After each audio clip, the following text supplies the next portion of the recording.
ડીસાના રમૂળ ખાતે સ્પોર્ટ્સ મેદાન અને લાઇબ્રેરીનું લોકાર્પણ મંત્રી પ્રવીણ માળીના હસ્તે કરવામાં આવ્યું।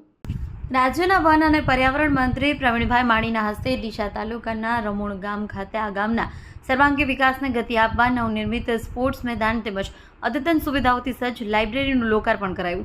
આ પ્રસંગે મંત્રીનું પુસ્તકોથી રજત તુલા કરી વિશેષ સન્માન કરવામાં આવ્યું।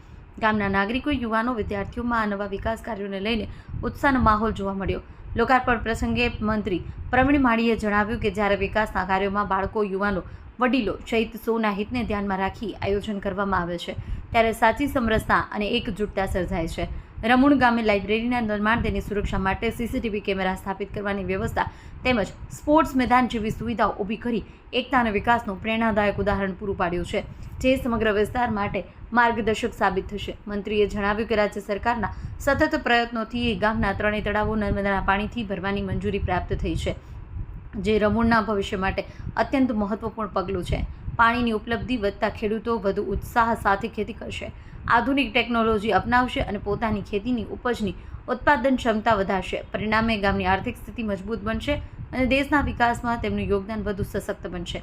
મંત્રીએ જણાવ્યું કે વડાપ્રધાન નરેન્દ્ર મોદીના માર્ગદર્શન હેઠળ તથા ગુજરાતના મુખ્યમંત્રી ભૂપેન્દ્રભાઈ પટેલના નેતૃત્વમાં રાજ્યમાં વિકાસ કાર્યોને નવી દિશા અને નવી ગતિ મળી છે। રાજ્ય સરકાર ગામડાઓમાં પણ શહેરો જેવી આધુનિક સુવિધા પહોંચાડવા પ્રતિબદ્ધ છે। મંત્રીએ વરસાદના દરેક ટીપાનું સંરક્ષણ કરવાની, પાણી રિચાર્જ માટે સતત પ્રયાસો કરવાની અને સમરસતાના ભાવ સાથે વિકાસને આગળ વધારવાની સૌને અપીલ કરી છે। કાર્યક્રમ દરમિયાન ગામના સરપંચ, આગેવાનો, અધિકારીઓ સહિત બહોળી સંખ્યામાં લોકો ઉપસ્થિત રહ્યા હતા। આજે ડીસા તાલુકાના રમૂળ મુકામે ગ્રામ પંચાયત દ્વારા સુંદર મજાની લાઇબ્રેરીનું લોકાર્પણ, એની સાથે આખું ગામ સીસીટીવી યુક્તનું લોકાર્પણ, વાઈફાઈનું લોકાર્પણ અને ખૂબ સુંદર મજાનું રમતગમતનો મેદાનનું લોકાર્પણ, જે રાત્રિએ પણ રમી શકાય એવી લાઇટો સાથેનું આ મેદાનનું લોકાર્પણ કરવા માટે આ અવસરે આવવાનું થયું।